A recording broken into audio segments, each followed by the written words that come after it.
Good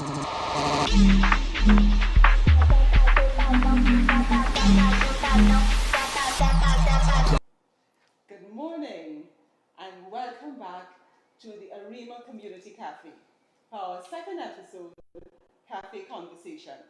And today we have back with us Dr. Bobb of Regal Medical, and keeping on the same path of hormones, we're doing weight gain, hormones, and why so many diets fail.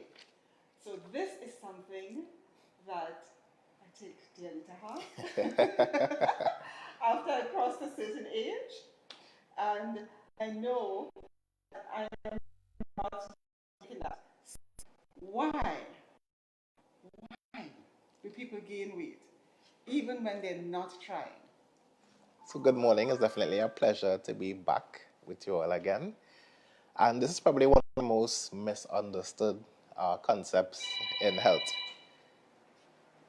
Sometimes, even if you do all the right things, your body may be getting signals under the surface to counteract what you are doing. So if you have any hormonal imbalances, even if you are consuming the right amount of calories and you're exercising, things will not respond and you will not get the results that you need because certain key elements are unaddressed. Okay, so then what hormones, because you mentioned hormones is what it's about, so those are the little things that run around us wreaking havoc. So what hormones are most important in weight gain? Okay, so some of the key hormones that we look at in a clinical setting would be insulin. Insulin is a big one that we look at because if the insulin levels are too high, that will affect your ability to lose weight. We also look at cortisol, which is your stress hormone. We look at your thyroid hormones as well as your reproductive hormones. Did we talk about cortisol, I think, the last time? Yes, we did. Yeah. So you're saying that the diets fail because of an imbalance in those particular hormones, insulin, cortisol, and because I interrupted you, I don't remember the other one. So it's insulin, your cortisol, sometimes it could be your thyroid hormones or yes. your reproductive hormones Yes. as well. Okay, yes, thyroid I understand, because we have that issue in our family. Yes. So then, why do the diets fail? Okay, so apart from the potential hormonal imbalances, a lot of times chronic stress also works against you because that also puts your body into a fat storage mode because your cortisol levels become elevated. Also, poor sleep plays a big part. That's back again. Yes, poor sleep plays a big part in your ability to lose weight. And the key thing here is that these hormones, they don't really work independently. They are all interlinked. So when one is off, it can throw the entire system off. Okay, so quick question, I'm just sticking this in here. It's not my imagination that I sleep and when I wake up, I feel lighter. Have I lost weight while I'm sleeping? You technically you can because you will lose a little water weight, but the real issue is it compounds over time, where when you lack sleep, it affects your hunger signals, it affects how long it takes for you to feel full. Again, because even hunger is mediated by hormones. So if those are thrown off, it could cause imbalances elsewhere as well. So over time is where you really feel the effects of it. And with a lack of sleep, your body feels stress, so it will hold on to water, and it will also hold on to the energy that you consume through your food. So if we're stressed out at work, or that we're working too much, we're losing sleep. There's a little thing that goes in between that, and that's that when we work late, we tend to snack while we're working. So we're eating later, we're getting less sleep, we're stressing out our bodies, we're just our own problem. Yes, most times that's the case. Most times that's the case because, again, when we are snacking all the time, it causes your insulin levels to remain high. And when your insulin levels are high, it puts your body in fat storage mode. So you could be exercising, but if your insulin levels are high, whatever you consume, your body is in the mood to hold on to it. Okay, so then this question, before I go into the real question that I want to answer, coming to that just now, what role does insulin resistance play? Okay, so insulin resistance is a very big factor, and it is quite common in our population. So again, what tends to happen is, as your body, because our diet is so high in refined sugars and carbohydrates, our, our body releases a lot of insulin to handle that load. And over time, when the cells of the body gets exposed to high levels of insulin, they become less responsive. So that's where the insulin resistance comes in. And because the cells are resistant, it feeds back into the cycle where the insulin levels will remain high and sometimes even get higher. Right. And with that, your body goes into a mode where it stores fat. It goes into a fat storage mode. So even if you do cut down on your calorie intake, your body is wired to store that. So that leads me to think, before I get to my personal question, that leads me to think about back to the eating and sleep and the storage. Why is it actually when I eat late at night, you wake up feeling hungry? Does that have anything to do with insulin? Because I find if I stop eating maybe around 6 or 7, I'm fine when I get up. Yeah, yeah. But I eat 8 in the night, 9 in the night, I'm snacking, I wake up in the morning and my stomach is growling. Why is that? Yeah, so it does have, the insulin does have a part to play there, especially if we eat a meal that is carbohydrate heavy. So the insulin levels will go very high and it will stay high for longer. And that also, because we are doing it so close to sleep, it will disrupt our hunger signals, which are mediated by hormones called leptin and ghrelin. So when that gets thrown off, you find That that sounds like the gremlin. yeah, That sounds lactose and not gremlin. leptin and ghrelin. And ghrelin. Okay. Yes. Okay. So when those get thrown off, yes, you find that we get the hunger signals much sooner than if we had regulated blood sugars and regulated levels of insulin close to sleep. Okay. Okay. That answers that question. So now to me, because I think this next question is related to, or could be related to stress, I'm not too sure. So, I maintained a certain weight throughout my whole life. Yes. And then I reached a certain age. And then, doesn't matter what I eat or don't eat, I'm putting on weight. And it's harder to lose weight. So I want to know, what role does menopause, so this is a female question, yes, yeah. right? So what role does menopause play in weight gain? Okay, so the shift in your reproductive hormones, particularly in estrogen, that happens with menopause, it causes a number of things to happen. So it will affect your energy levels. It will also affect how your body will distribute the fat and how it will utilize the energy from the food that you consume. So with that shift, it does become a lot harder to maintain a healthy weight or even to lose weight during the perimenopausal period and after menopause as well. Right. So then compound that, because we're still working on this time, so compound that with stress. Yes. What happens now? Right. So with stress, stress is also one of the biggest factors involved, because when your body is chronically stressed, it triggers cortisol release, which is supposed to happen normally, but it's supposed to happen for a short period of time. So when our body undergoes any form of stress, whether it's exercise, a hard day at work, whatever it is, the cortisol level is supposed to rise, but then it's supposed to go back down to normal. if you are stressed all the time, the cortisol levels rise, but they stay high. And that affects a number of things. So that tanks your energy levels. It will affect your motivation to exercise or even to eat healthy. It also causes you to have a lot of cravings. And these cravings are for comfort foods, which are sugary foods, foods with a lot of fat as well.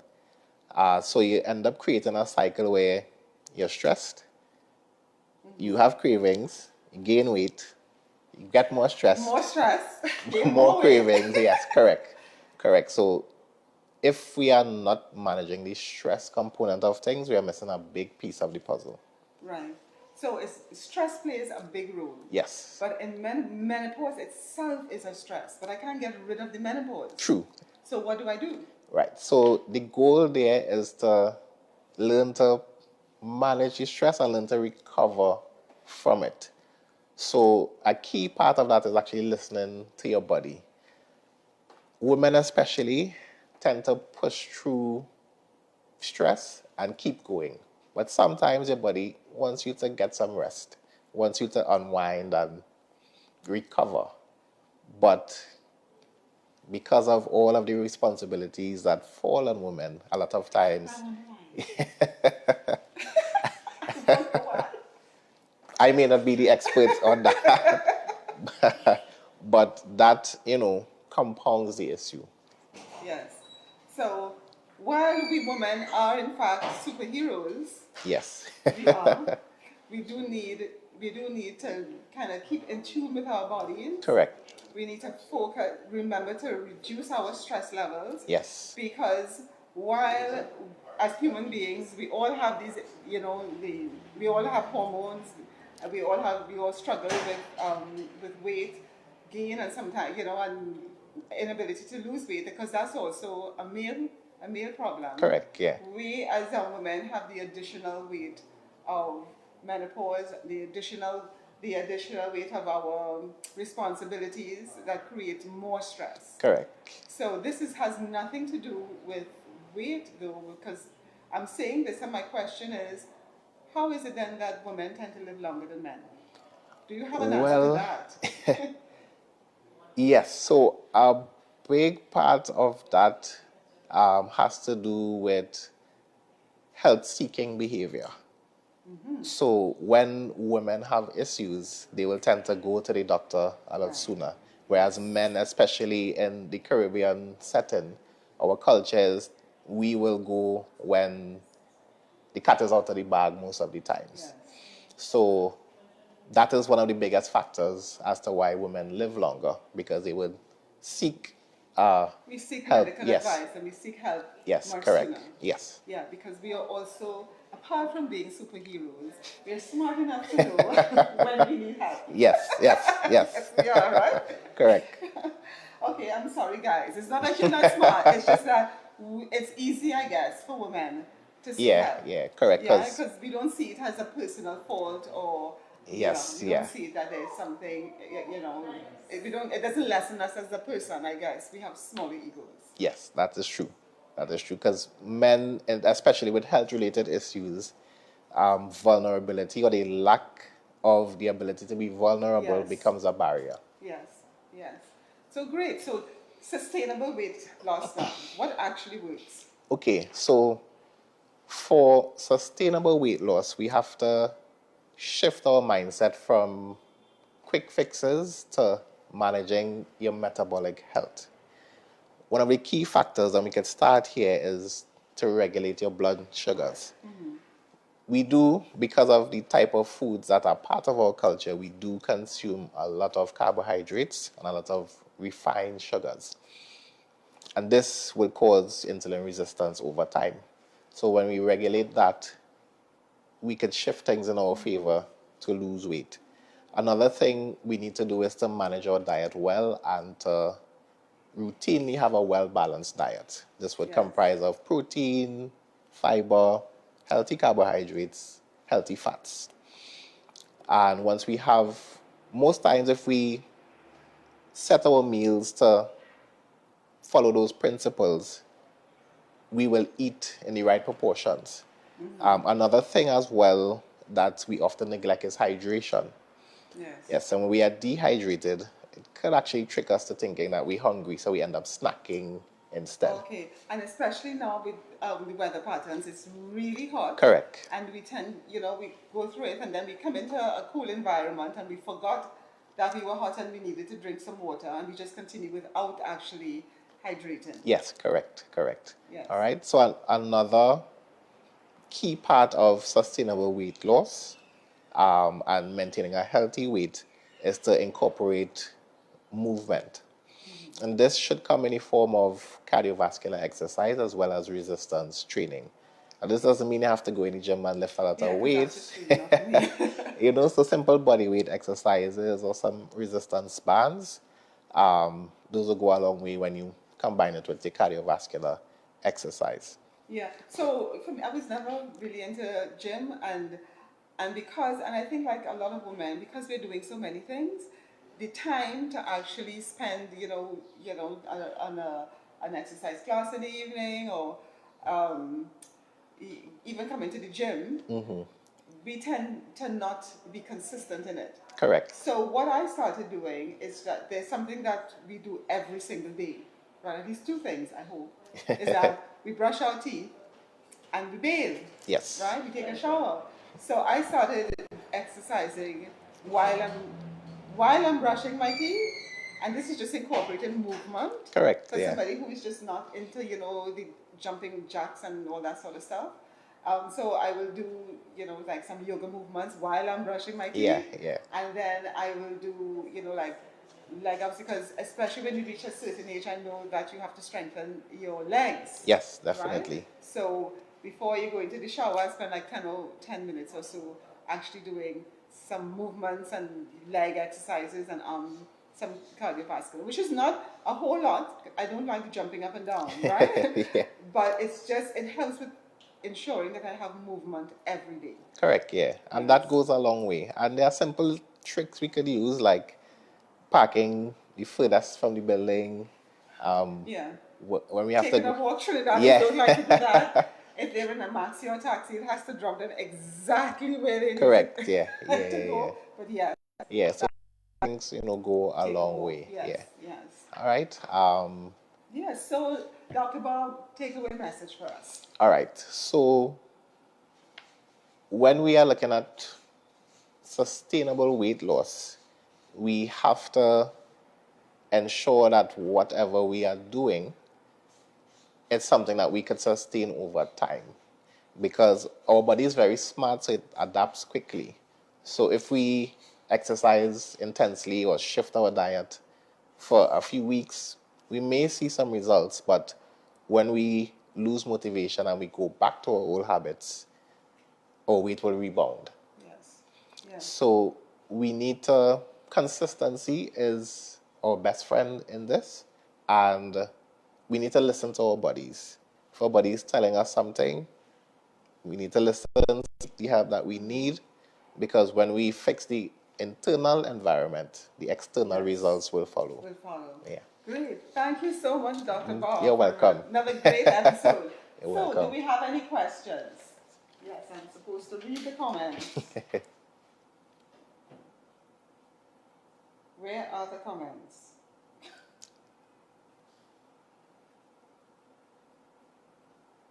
I have to say like a popular TV host. Director? So, where are the questions, director? I'm not seeing them.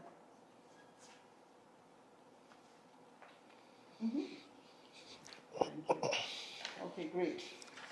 Love the topic today. Thank you very much, guys. Okay, what supplements do you recommend for someone who has PCOS? Okay, so What is PCOS? Right, so PCOS is polycystic ovarian syndrome. And it's a condition in women, of course, that causes disruptions in their reproductive hormones, but it also causes insulin resistance. It's a technical issue because they have multiple different approaches depending on how it presents. But the key thing most times is to address the insulin resistance, because when that is fixed, a lot of times it improves the reproductive hormones and things settle down. Yeah.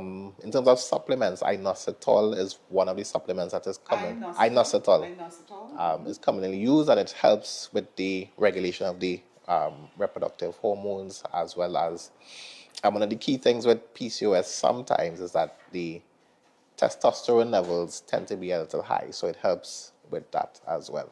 Okay. All right, but the key thing is to regulate the insulin resistance part of it. Okay, excellent, thank you. So, another question, approximately how many hours after my last meal can I go to bed?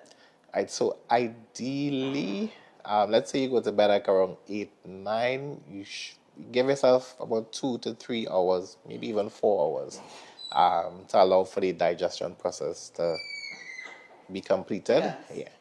Yeah. Okay, great. Thank you so much, Dr. Yeah, Bobb. no problem at all. So remember, guys, Dr. Bobb can be reached at 227 5430. 5430. That's 227 5430.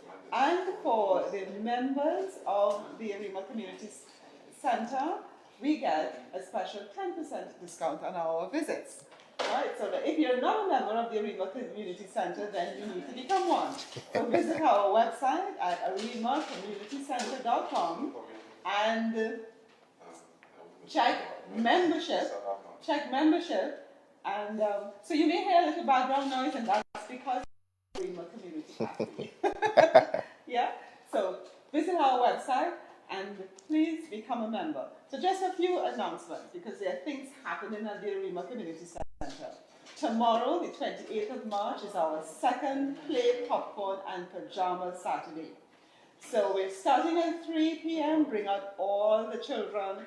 It's just $10 for children under 17, $20 if you're from 18 and over.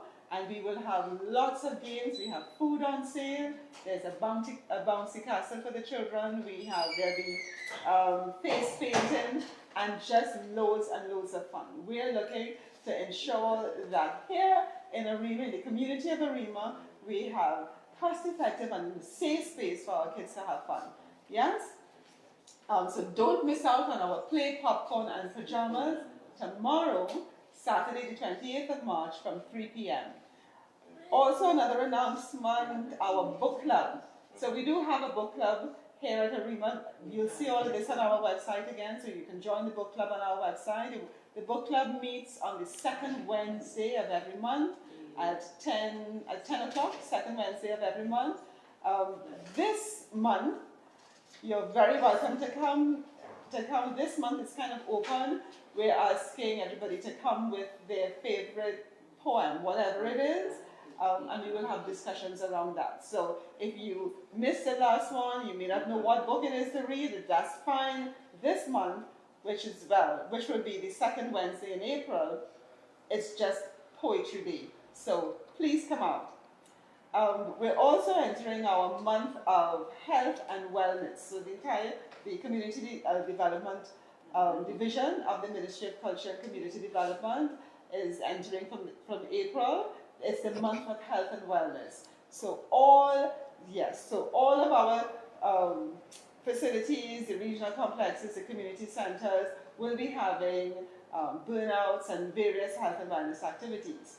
Here at the Arima Community Centre, on the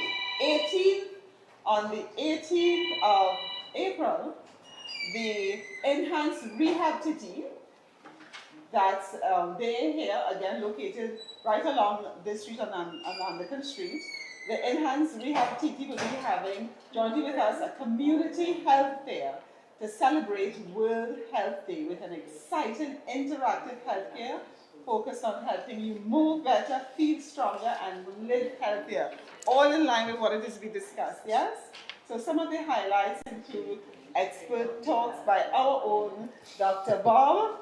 We have an orthopedic specialist. There will be educational presentations on how physiotherapy can improve daily life. There will be a free 10-minute physiotherapy consultation, so come early. We're starting that at 10. So free 10-minute physiotherapy consultations for balance and fitness testing. We're going to have scoliosis screenings, blood pressure checks, vision care, and wellness boots. And then from 3 p.m., we're going to have an aerobics burnout. So we encourage you to just sign up. We're going to be posting a link on our website to sign up for the aerobics burnout. Don't miss it, right? It's a full day of health and wellness for World Health Day. So there's absolutely no cost. We just want you to show up. Yes? Also, at the center, we have these beautiful jerseys. Right, our tees, they're dry fit tees coming in 6 different sizes from extra small to double XL, and they're in 5 different colors. Green, last time I was in an orange, we have blue, black, and I'm missing a color. We have yellow, no, not yellow, we have blue, black, purple, gray, and orange. So 5 different colors. Thank you. Yes, so it's just $100. You get it with our lovely print. Again, we will post the links on our social media. Please order your t-shirts. It's just $100. It helps support the work of the Arima Community Centre. And that's it. Please send us. We'd love to get your feedback. Send us the conversations that you'd like us to have at the Arima Community Café.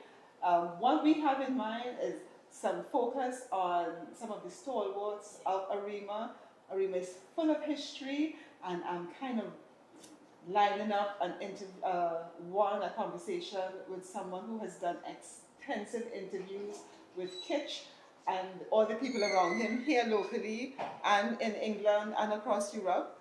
There's lots of them, there's so much information, and I'm hoping to have her on in one of our upcoming Café Conversations. So that's it for us. We're thankful to Apex Media that's doing the streaming for us. Another entrepreneur here located in Arima, that's Sheldon Reyes, and that's another long-standing family, deeply rooted in Arima. And this is what we want to do. We want to highlight Arima, our accomplishments, and our community building activities. So thank you, guys, and enjoy the rest of your day. I'm your host, see you next